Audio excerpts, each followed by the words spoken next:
হযরত ওমর রাত্রি বেলা ঘুম আসে না বাবা, আমার নবীর সাহাবী হইয়া আমার নবীর শরীরে আঘাত করতে চায়, আমার নবীর শরীরে আঘাত দিয়া প্রতিশোধটা লইতে চায়। হায় হায়, বেঈমানগুলা কি বলবে, বেঈমানগুলা অট্টহাসি হাসবে বাবা। হযরত ওমর একটা দুরমাইরা ওই সাহাবীর বাড়িতে যাইয়া ঘরের দরজার সামনে দাঁড়ায় দরজার ভিতরে ওই সাহাবী ঘরের দরজাটা খুইলা দেয় বাবা। ঘরের দরজাটা খুইলা ওই সাহাবী যখন সালাম দেয় তাকায় দেখে হযরত ওমর তার ঘরের দরজায় দাঁড়ায় রইছে। ওমর বলে, নবীর সাহাবী আমি ওমর জীবনে কারোর সামনে মাথা নত করি নাই, আজকে তোমার হাত দুইটা আমি জড়ায় ধরলাম। আমি ওমর আমার পিঠটা পাইতা দিব, কত আঘাত তুমি করতে পারো, কত প্রতিশোধ তুমি নিতে পারো, কত মার তুমি মারতে পারো। আমি ওমর আমার পিঠটা পাইতা দিলাম, আমার পিঠে আঘাত করো, আমি ওমর রে মারো, খবরদার আমার নবীরে মাইরো না, মাইরো না। ও নবীর সাহাবী, তুমি নবীর সাহাবী হইয়া যদি তুমি নবীরে মারো, এই মদিনায় আমরা মুখ দেখাইতে পারবো না। মুনাফিকেরা অট্টহাসি হাসবো আর তারা বলবো, দেখছো মুসলমানের নেতা মুসলমানের নবীর ছাত্র হইয়া মুসলমানের নবীরে আবার আঘাত করছে, আমরা মুখ দেখাইতে পারবো না। আর আমার নবী তো এমন নবী, অসুস্থ শরীর লইয়া মাপ চাইছে, নবীরে আঘাত কইরো না, কইরো না। ওই সাহাবী দাঁড়ায় বলে, ওমর আপনি কি আমার সাথে লেয়াজু করতে চান? আমি কিন্তু নবীরে জানায় দিব। ওমর এবার ঘর থেকে বের হইয়া আবু বকরের হাতটা ধইরা বলে, ও ভাই আবু বকর,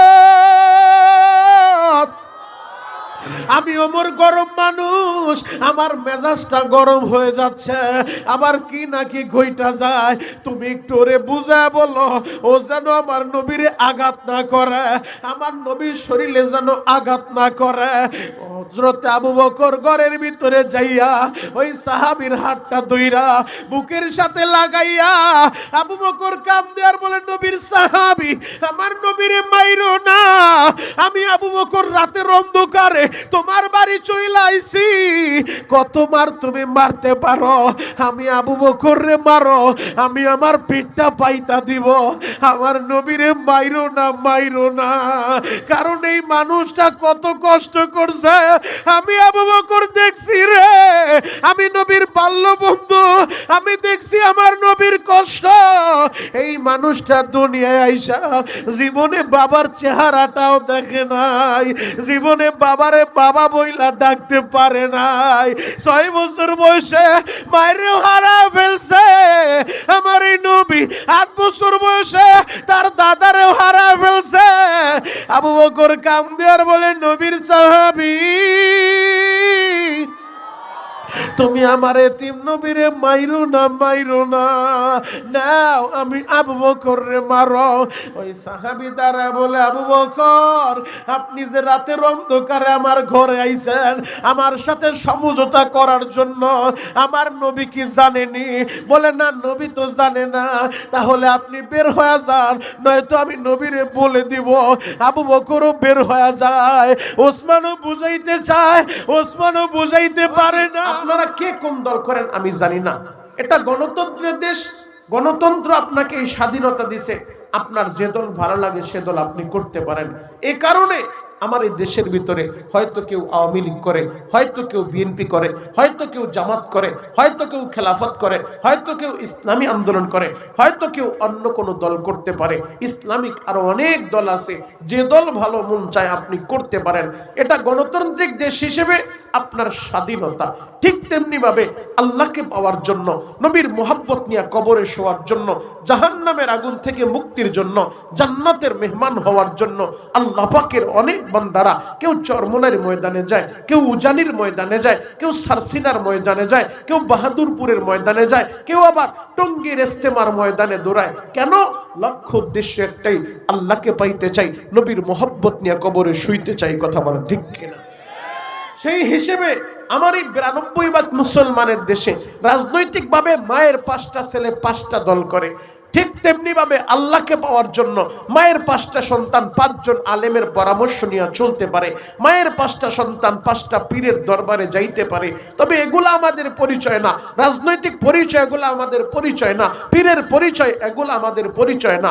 আমি শরীয়তপুরি টেকনাফ থেকে তেতুলিয়া সারা বাংলাদেশে প্রতিদিন ঘুরে ঘুরে হাজার হাজার লাখো তাওহীদি জনতার সামনে একটা মেসেজই দেই, যুবক তুমি কোন দলের নেতা, কোন দলের কর্মী, কোন পীরের মুরিদ, তুমি কোন দলের পীর, এগুলা তোমার পরিচয় হবে না। পরিচয় তো আমাদের একটাই, আমরা এক আল্লাহর বান্দা, এক নবীর উম্মত। কথা বলেন ঠিক কিনা? এটাই হলো আমাদের বড় পরিচয়। আমাদের আল্লাহ এক, আমাদের নবী এক, আমাদের কোরআন এক, আমাদের মদিনা এক, আমাদের কাবা এক। দল মত নির্বিশেষে মধ্যে মুজাহিদের মতো আওয়াজ দিবেন। আজকে হিন্দুর সন্তান, বৌদ্ধের সন্তান, খ্রিস্টানের সন্তান ইসলামের বিরুদ্ধে কথা বললে ততটা কলিজায় আঘাত লাগে না। কলিজায় আঘাতটা তখনই বেশি পাই যখন দেখি মুসলমানের ঘরে জন্ম নিয়া মুসলমানের বাচ্চা কোরআনের বিরুদ্ধে কথা বলে। কথা বলেন ঠিক কিনা? আজকে দেখলাম মুন্সিগঞ্জে এক কুলাঙ্গার কোরআনের বিরুদ্ধে কথা বলছে, তো পুলিশ প্রশাসনের বাইরা বাপ ছেলে দুজনকে গ্রেফতার করছে। গত 2-3 দিন আগে দেখলাম সেই বিবাড়িয়ার জমিনে এক কুলাঙ্গার এই কোরআনকে অপমান করছে, কোরআনকে পদদলিত করছে, কোরআনের উপরে আগুন জ্বালিয়ে দিয়েছে।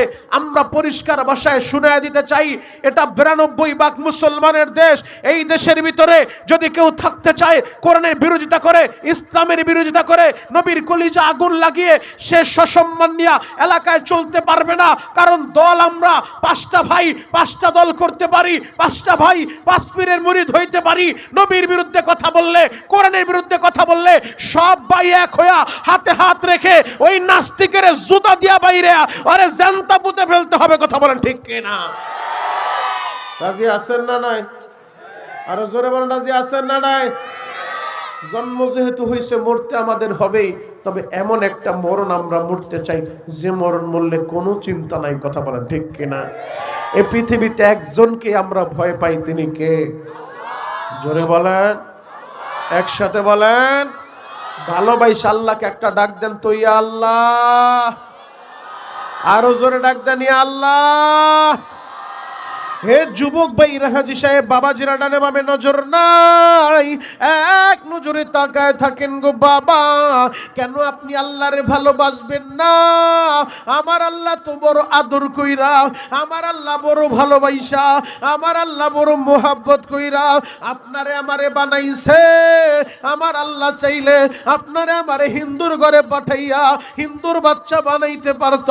আমার আল্লাহ চাইলে আপনারে আমারে বুদ্ধের ঘরে পাঠাইয়া বৌদ্ধের বাচ্চা বানাইতে পারতো। আমার আল্লাহ চাইলে আপনারে আমারে মুসা নবীর জামানায় পাঠাইয়া মুসা নবীর উম্মত বানাইতে পারতো। কিন্তু আমার আল্লাহ আমাদেরকে এতটাই ভালোবাসে, মুসা নবীর জামানায় পাঠায় নাই, ঈসা নবীর জামানায় পাঠায় নাই, দাউদ নবীর জামানায় পাঠায় নাই, হিন্দুর ঘরেও পাঠায় নাই, বৌদ্ধর ঘরেও পাঠায় নাই, খ্রিস্টানের ঘরেও পাঠায় নাই। আমার আল্লাহ মুসলমান বানাইয়া আমাদের মুসলমানের ঘরে পাঠাইছে। আখিরি জামানার পয়গম্বর, দু জাহানের বাদশার আদরের উম্মত বানাইয়া এই দুনিয়ায় পাঠাইছে। কথা বলেন ঠিক কিনা? আল্লাহ বড় ভালোবাসে আপনার আমারে, আল্লাহ বড় পছন্দ করে আপনার আমারে। আর যদি পছন্দ নাই করতো, গত 2 সপ্তাহ আগে আপনারা দেখছেন না, শুক্রবারে বেলা 10:40 সময় যেই ভূমিকম্প শুরু হয়েছে, বাংলাদেশ একটা জাকি আল্লাহ দিছে, ওই জাকি দিয়ে আমাদেরকে ফাইনাল করে দিতে পারতো। কথা বলা ঠিক কিনা?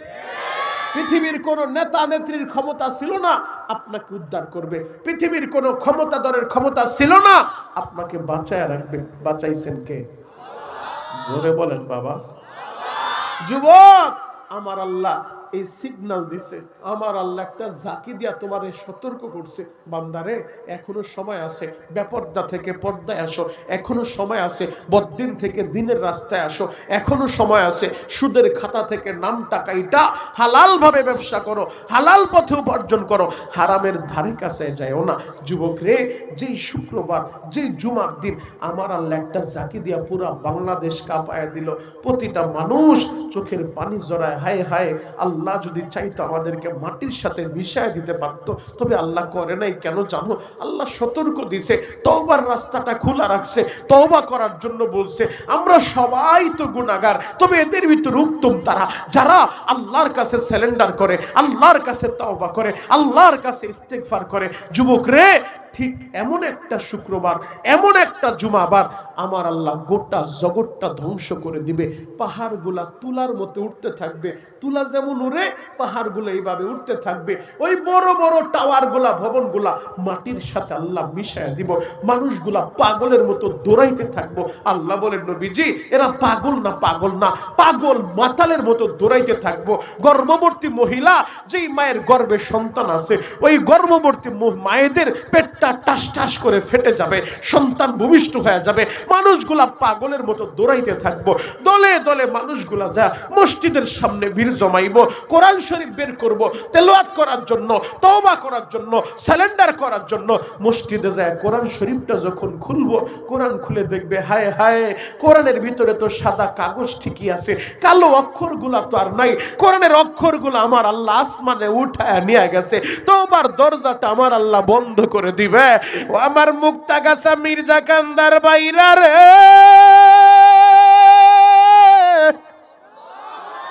আমার আল্লাহ এখনো পর্যন্ত তওবার রাস্তাটা খোলা রাখছে।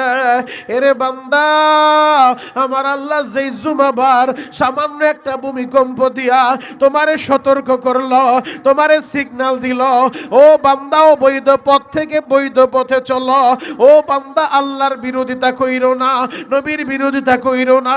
ইহদিনাস সিরাতাল মুস্তাকিম, সোজা রাস্তায় চইলা জান্নাতের মেহমান হয়ে যাও। ও যুবক ভাইরা রে, আমার আল্লাহ তওবার রাস্তাটা এখনো খোলা রাখছে। ঠিক এমন একটা জুমাবার, এমন একটা শুক্রবার আমার আল্লাহ যখন এই দুনিয়াটা ধ্বংস করে দিবে, কিয়ামত সংগঠিত হয়ে যাবে, ওই দিন আর তওবা করলে কাজ হবে না, ওই দিন আর চিৎকার মারলেও কাজ হবে না। আজকের এই ফকির বাড়ি মাদ্রাসার মাহফিলে বইসা চোখের পানি জড়াইয়া আমার আল্লাহরে বুঝায় বলবা, ও দয়ার আল্লাহ, যেহেতু ভূমিকম্প দিয়ে আমারে মারো নাই, আমারে ট্রাকের নিচে ফালায় মারো নাই, আমারে আগুনে পোড়ায় মারো নাই, আমারে পানিতে চুবায় মারো নাই, আল্লাহ আমারে এখনো সুস্থ রাখছো, এখনো ভালো রাখছো, এখনো জবানে তোমার নামটা উচ্চারণ করতে পারি, এখনো তোমারে আল্লাহ বলে ডাকতে পারি। ও দয়ার আল্লাহ, যেহেতু তুমি আমারে ভালোইবাসো, এতদিন বুঝতে পারি নাই রে আল্লাহ, আজকে যেহেতু বুঝলাম আমারে ভালোবাসো, আমারে বড় পছন্দ করো, আমারে বড় মোহাব্বত করো, মালিকের রে,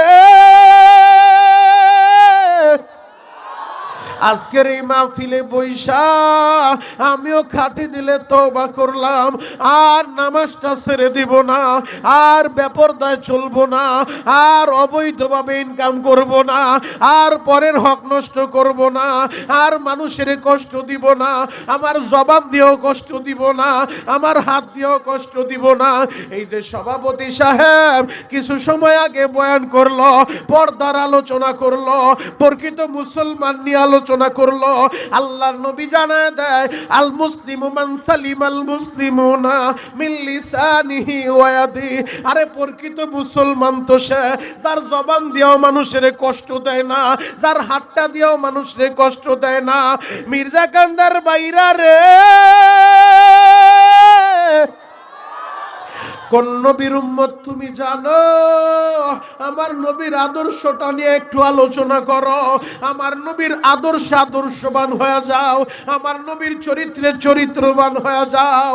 ওই মদিনার নবী বলছে, আল মুসলিমু মান সালিমাল মুসলিমুনা মিন লিসানিহি ওয়া ইয়াদিহি। প্রকৃত মুসলমান তো সে যার জবান দিয়ে মানুষের কষ্ট দেয় না, যার হাতটা দিয়েও মানুষের কষ্ট দেয় না।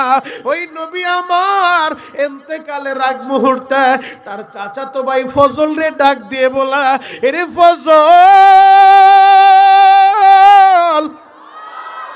আমার আমার একটু দরিয়া ঘরের বাহিরে একটু নিয়ে যাও, মদিনার মানুষগুলার একটু ডাক দাও রে ফজল।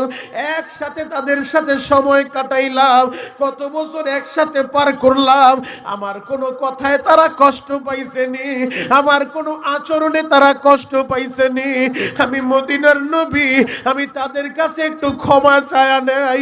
যেই নবীর আগে পিছনে কোনো গুনাহ নাই, যিনি ইমামুল মুরসালিন, যিনি দুজাহানের বাদশা, যিনি খতামুন নবীন, ওই নবী ইন্তেকালের আগে মানুষের কাছে মাপ নিতে চায়। বাবা, আমার নবীর চরিত্রটা দেখো, আমার নবীর আদর্শটা দেখো। নবী বলে, ফজল রে আমার একটু দরিয়া ঘরের বাহিরে নিয়ে যাও রে ফজল, মদিনার মানুষগুলার একটু ডাকো, আমি একটু এদের কাছ থেকে ক্ষমাটা চাই লই। আপনারা সবাই জানেন আমার নবী ইন্তেকালের এক সপ্তাহ আগে শরীরে প্রচন্ড জ্বর উঠে গেছে। বাবা, নবী আমার নামাজের ইমামতি করতে পারে না, নবী আমার মসজিদে জামাতে শামিল হইতে পারে না, এত অসুস্থ হয়ে গেছে, প্রচন্ড জ্বর উঠে গেছে। ওই অবস্থায় বলে, ফজল মদিনার মানুষের ডাকো, আমার একটু ঘরের বাইরে লয়ে যাও, তাদের কাছে আমি একটু ক্ষমা চাই। আমার হাত দিয়ে আবার কাউরে কষ্ট দিলাম নি, আমার জবাব দিয়ে আবার কাউরে কষ্ট দিলাম নি। নবী মদিনার মানুষদেরকে বলে, ও মদিনাবাসী শুনো, যদি আমার কোনো কথায় কষ্ট পাও, আমার কোনো আচরণে কষ্ট পাও, আমার প্রতি যদি কোনো তোমাদের দাবি থাকে, তোমরা আমারে মাফ কইরা দাও, কারণ আমি চিরদিন থাকবো না, তোমরাও চিরদিন থাকবা না। সাহাবায়ে কেরাম কান্দে আর বলে, ইয়া রাসূলুল্লাহ, ইয়া হাবিবাল্লাহ, নবীজি আপনি বলেন কি, আপনি আমাদেরকে আবার কিভাবে কষ্ট দিবেন? হঠাৎ করে পিছন দিক থেকে এক সাহাবী দাঁড়ায় গেছে, দাঁড়ায় বলে, ইয়া রাসূলুল্লাহ, ইয়া হাবিবাল্লাহ, নবীজি মনে কিছু নিয়েন না, একবার যুদ্ধের ময়দানে ছুরি চালাইতে যায় আপনার ছুরির আঘাতটা আমার পিঠের ভিতরে লাগছে, যদি আজকে আপনি অনুমতি দেন আমি ওই ছুরির আঘাতের প্রতিশোধটা নিতে চাই। আমার নবী বলে, ঠিক আছে আসো, প্রতিশোধ নাও। সব সাহাবী দাঁড়ায় কান্দে, হায় হায় বলে কি, আমার নবীর শরীরে আঘাত করব, নবীর পিঠের ভিতরে আঘাত করব। নবী বলে, আসো তুমি আঘাত করো। ওমর দাঁড়ায় বলে, নবীর সাহাবী এই কাজটা কইরো না, কইরো না, আমার নবীরে কষ্ট দিও না, নবী অসুস্থ শরীর লয়া আজকে মদিনার মানুষের সামনে বসছে, নবীর আঘাত কইরো না।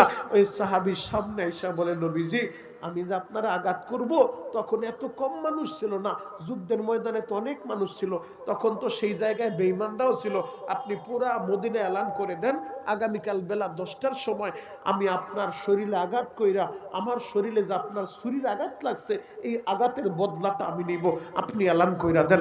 নবী এলান করে দিছে, আগামীকাল সবাই উপস্থিত হইবা, আমার সাহাবী ছুরির আঘাত কইরা আমার কাছ থেকে তার বদলাটা নিব। আমি নাকি যুদ্ধের ময়দানে ছুরি চালাইতে যায় তার পিঠের ভিতরে আঘাতটা লাগছে। এই কথা বইলা তো সবাই যার যার মতো বাড়িতে চলে যায়। হযরত ওমর রাত্রি বেলা ঘুম আসে না বাবা, আমার নবীর সাহাবী হইয়া আমার নবীর শরীরে আঘাত করতে চায়, আমার নবীর শরীরে আঘাত দিয়া প্রতিশোধটা লইতে চায়।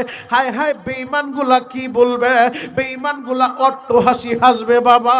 হযরত ওমর একটা দুরমাইরা ওই সাহাবীর বাড়িতে যাইয়া ঘরের দরজার সামনে দাঁড়ায় দরজার ভিতরে নক করছে। ওই সাহাবী ঘরের দরজাটা খুইলা দেয়। আওয়াজটা একটু কমাও বাবা, মাইকালা কই, একটু সাউন্ড হালকা কমাও। ওই সাহাবী ঘরের দরজাটা খুইলা দেয় বাবা, ঘরের দরজাটা খুইলা ওই সাহাবী যখন সালাম দেয়, তাকায় দেখে হযরত ওমর তার ঘরের দরজায় দাঁড়ায় রইছে। ওমর বলে, নবীর সাহাবী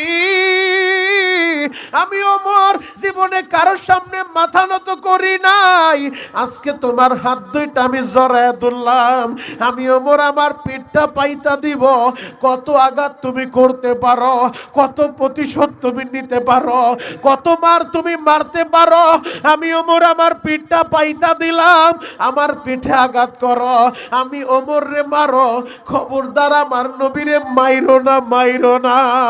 ও নবীর সাহাবী তুমি নবীর সাহাবী হইয়া যদি তুমি নবীরে মারো, এই মদিনায় আমরা মুখ দেখাইতে পারবো না। মুনাফিকেরা অট্ট হাসি হাসবো, আর তারা বলবো দেখছো মুসলমানের নেতা, মুসলমানের নবীর ছাত্র হইয়া মুসলমানের নবীরে আবার আঘাত করছে, আমরা মুখ দেখাইতে পারবো না। আর আমার নবী তো এমন নবী, অসুস্থ শরীর লইয়া মাপ চাইছে, নবীরে আঘাত কইরো না, কইরো না। ওই সাহাবী দাঁড়ায় বলে ওমর, আপনি কি আমার সাথে লেয়াজু করতে চান? আমি কিন্তু নবীরে জানায় দিব। ওমর এবার ঘর থেকে বের হইয়া আবু বকরের হাতটা ধইরা বলে ও ভাই আবু বকর, আমি ওমর গরম মানুষ, আমার মেজাজটা গরম হয়ে যাচ্ছে, আবার কি নাকি ঘইটা যায়, তুমি একটু ওরে বুঝায় বলো ও যেন আমার নবীরে আঘাত না করে, আমার নবীর শরীরে যেন আঘাত না করে। হযরত আবু বকর ঘরের ভিতরে যাইয়া ওই সাহাবীর হাতটা ধইরা বুকের সাথে লাগাইয়া আবু বকর কান্দে আর বলে নবীর সাহাবী, আমার নবীরে মাইরো না, আমি আবু বকর রাতের অন্ধকারে তোমার বাড়ি চইলা আইছি, কত মার তুমি মারতে পারো, আমি আবু বকর রে মারো, আমি আমার পিঠটা পাইতা দিব, আমার নবীরে মাইরো না, মাইরো না। কারণ এই মানুষটা কত কষ্ট করছে আমি আবু বকর দেখছি রে, আমি নবীর বাল্য বন্ধু, আমি দেখছি আমার নবীর কষ্ট।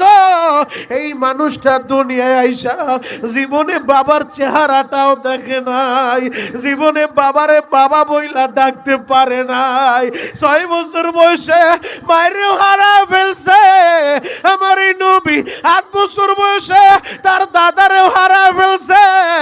আবু বকর কান্দে আর বলে নবীর সাহাবী, তুমি আমার এতিম নবীরে মাইরো না, মাইরো না, নাও আমি আবু বকর রে মারো। ওই সাহাবী দাঁড়া বলে আবু বকর, আপনি যে রাতের অন্ধকারে আমার ঘরে আইছেন আমার সাথে সমঝোতা করার জন্য, আমার নবী কি জানেনি? বলে না, নবী তো জানে না। তাহলে আপনি বের হয়ে যান, নয়তো আমি নবীরে বলে দিব। আবু বকরও বের হয়ে যায়, ওসমানও বুঝাইতে চায়, ওসমানও বুঝাইতে পারে না। ও যুবক ভাইরা রে, পরদিন সকালবেলা পুরা মদিনার মানুষগুলা একসাথে জমা হয়ে গেছে, বেঈমানেরা উপস্থিত হয়ে গেছে, নবীর ছাত্র হইয়া আজকে নবীরে আঘাত করব, মুনাফিকরাও দেখার লাইগা আছে। সমস্ত মানুষ যখন উপস্থিত হয়ে গেছে বাবা, সবার সামনে আমার নবী ডাকছো, সাহাবী আসো, আমি নবীরে আঘাত কইরা তোমার আঘাতের বদলাটা লও, এরপরও আমারে মাফ কইরা দাও। যুবক ভাইরা রে, আমার নবীর আদর্শটা দেখো, আমার নবীর চরিত্রটা দেখো বাবা। নবী বলে আসো, তোমার আঘাতটা কইরা বদলাটা নিয়ে নাও। সাহাবী আয়েশা বলে ইয়া রাসূলুল্লাহ, ইয়া হাবিবাল্লাহ, ওই যুদ্ধে যে ছুরিটা ছিল ওই ছুরিটা আনতে বলেন। নবী বলে ওই ছুরিটা তো আমার ফাতেমার ঘরে আছে, আলী ও আলী যাও ফাতেমার ঘর থেকে আমার ওই ছুরিটা নিয়ে আসো, ওই যুদ্ধের ময়দানে যেই ছুরিটা ছিল ওই ছুরি দিয়ে আঘাত করব। হযরত আলী একটা দৌড় মারছে, ঘরের ভিতরে যায় ছুরিটা যখন লইছে, ফাতেমা জিজ্ঞেস করে স্বামী গো ছুরি নিয়ে কই যান? বলে আব্বা যান জিহাদের ময়দানে যায় ছুরি চালাইতে যায়, ছুরির আঘাত এক সাহাবী শরীরে লাগছে, ওই সাহাবী পুরা মদিনার মানুষের সামনে আব্বা জানের শরীরে আঘাত করব, আব্বা জানের শরীরে আঘাত কইরা তার বদলাটা লইব। ফাতেমা এই কথাটা শুইনা জার জার করে কান্না শুরু করছে বাবা, কাপড়ের আঁচল দিয়া চোখের পানিগুলা মুছে। হাসান হুসাইন দৌড়ায়, আয় রে বাবা, তোর একটা দৌড় দিয়া তোর নানা ভাইয়ের কাছে চইলা যা, কে বলে তোর নানা ভাইরে আঘাত করব? ও হাসান হুসাইন, তোরা দুইটা ভাই পিঠটা পাতিয়ে দিবি, কত আঘাত করতে পারে, তোদের দুই ভাইয়ের শরীরে যেন আঘাত করে, আমার বাবার শরীরে যেন আঘাত না করে, আমার বাবার কষ্ট আমি সইতে পারবো না। হাসান হোসাইনের তাড়াতাড়ি দৌড়া যা। আল হাসান ওয়াল হুসাইন সাইয়্যিদা শাবাবি আহলিল জান্নাহ। এই হাসান হোসাইন তো জান্নাতের যুবকদের নেতা, জান্নাতের যুবকদের সর্দার বাবা। ইমাম হাসান আর হুসাইন একটা দুরমাইরা নানাবার সামনে দাঁড়াইয়া ওই সাহাবীরে বলেন, নানার সাহাবী কত আঘাত করবা, আমরা দুইটা ভাই চইলা আইছি, আমাদের দুই ভাইয়ের শরীরে আঘাত করো, আমার নানারে মাইরো না, আমার নানারে মাইরো না, আমার নানারে আর কষ্ট দিও না, নাও আমাদের দুই ভাইরে আঘাত করো। উম্মতের দরদি নবী আমার নাতি দুইটারেও সরাইয়া বলে, সাহাবী আসো, আমি নবীর শরীরে আঘাত কইরা যাও। ওই সাহাবী ছুরিটা হাতে লইয়া ওই সাহাবী বলে, নবী গো, আপনি যখন আমার শরীরে ছুরিটা লাগাইছিলেন, ছুরির আঘাত আমার শরীরে লাগছে, তখন দুর্ভিক্ষের কারণে আমার গায়ে পোশাক ছিল না গো নবী, আমার শরীরে কোনো কাপড় ছিল না। ইয়া রাসূলুল্লাহ, ইয়া হাবিবাল্লাহ, নবী গো, আপনার শরীরে তো কাপড় আছে, আপনার পিঠ থেকে কাপড়টা সরায় দেন, আপনার চাদরটা সরায় দেন। আমার নবী বলে, সাহাবীরা এই বড়া মানুষের সামনে, বড়া মজলিসে আমার পিঠের চাদরটা না সরাইলে হয় না। ওই সাহাবী বলে, নবী গো, আপনি তো বদলা নেওয়ার জন্য বলছেন, আমার শরীরে তো কাপড় ছিল না, আমার পিঠে তো চাদর ছিল না, আপনার পিঠে তো চাদর আছে, আমি চাদরের উপর দিয়া বদলা কিভাবে নিব, আপনার চাদরটাও সরায় দেন। আমার নবী যখন চাদরটা সরায় দিবে, সব সাহাবী দাঁড়ায় দাঁড়ায় কান্দে বাবা। ওমর তো রাগে ফুটে যায়, ওমর তো শরীরের ভিতরে সহ্য করতে পারে না। আজকে কোনো বেঈমান যদি আমাদের সামনে দাঁড়াইয়া নবীর আঘাত করত, আরে দুনিয়া থেকে বিদায় করতাম, আর নবীর সাহাবী হইয়া নবীর আঘাত করব, এইটা তো মেনে নেওয়া যায় না, যায় না। সবাই দাঁড়ায় দাঁড়ায় কান্দে। নবী অনুমতি দিছে, কারো কিছু বলারও নাই, ওমর কিছু বলতেও পারে না, সইতেও পারে না। আমার নবী যখন পিঠের চাদরটা সরায় দিছে বাবা, ও মির্জা কামদার ভাইরা, ও আশিক রাসূল বাবাজিরা, ওই সাহাবী পিছন দিক থেকে ছুরিটা ফালাইয়া একটা চিৎকার মাইরা নবীরে জড়া ধরছে, নবীরে জড়া ধরছে। আশিক রাসূল ভাইরা রে, আমার নবীর দুই গারের মাঝখানে কবুতরের ডিমের মতো একটা মোহরে নবুয়তের চিহ্ন আছে বাবা, কবুতরের ডিমের সাইজ। এই দুই গারের মাঝখানে ওই সাহাবী খালি গায়ে নবীর জড়া ধইরা এই ঠোঁট দুইটা দিয়া ওই মোহরে নবুয়তের উপরে চুমা শুরু করে দিছে, চুমু মারা শুরু করছে, ঠোঁট দিয়া মোহরে নবুয়তে চুমু খায়, আর নবীর জড়া ধইরা কান্দে, আর বলে, নবী গো, আপনি কিভাবে ভাবলেন গো নবী, আমি আপনার সাহাবী হইয়া আমি আপনারে মারবো গো নবী, আমি আপনারে আঘাত করব, যেহেতু আপনি একটা সুযোগ দিছেন, আপনি বলছেন কারো কোনো পাওনা দেওনা থাকলে তোমরা ক্লিয়ার করো, আমার প্রতি দাবি থাকলে আদায় করো। এই জন্য আমি চিন্তা করলাম এই সুযোগটা কাজে লাগাইয়া আমি কৌশল কইরা আমার এই ঠোঁট দুইটা দিয়া ওই মোহরে নবুয়তে চুমু খাইলাম, আমি আপনারে জড়া ধরলাম। নবী গো, আমার বিশ্বাস যে ঠোঁট দিয়া আমি মোহরে নবুয়ত চুমু খাইছি, এই ঠোঁটটা আমার আল্লাহ জাহান্নামের আগুনে জ্বালাইব না। যে শরীর দিয়া আমি রহমাতুল লিল আলামিন রে জড়ায় ধরছি, আমার আল্লাহ এই শরীরটা জাহান্নামের আগুনে জ্বালাইব না। নবী গো, বেয়াদবি নিয়েন না, আমি কৌশল কইরা এই কাজটা করছি, আমি জান্নাতের মেহমান হইতে চাই। ও আমার যুবক ভাইরা রে, ও আমার মুক্তাগাছার আশিকে রাসূল বাবাজিরা, আমার নবীর চরিত্রটা দেখো। আল মুসলিমু মান সালিমাল মুসলিমুনা মিন লিসানিহি ওয়া ইয়াদিহি। প্রকৃত মুসলমান তো সে যার জবান দিয়া মানুষরে কষ্ট দেয় না, যার হাত দিয়া মানুষরে কষ্ট দেয় না। আজকে নাস্তিকগুলা ওই নবীর চরিত্র নিয়ে ব্যঙ্গ করে, ওদের সাথে কোনো আপোষ থাকতে পারে না। কথা বলেন ঠিক কিনা?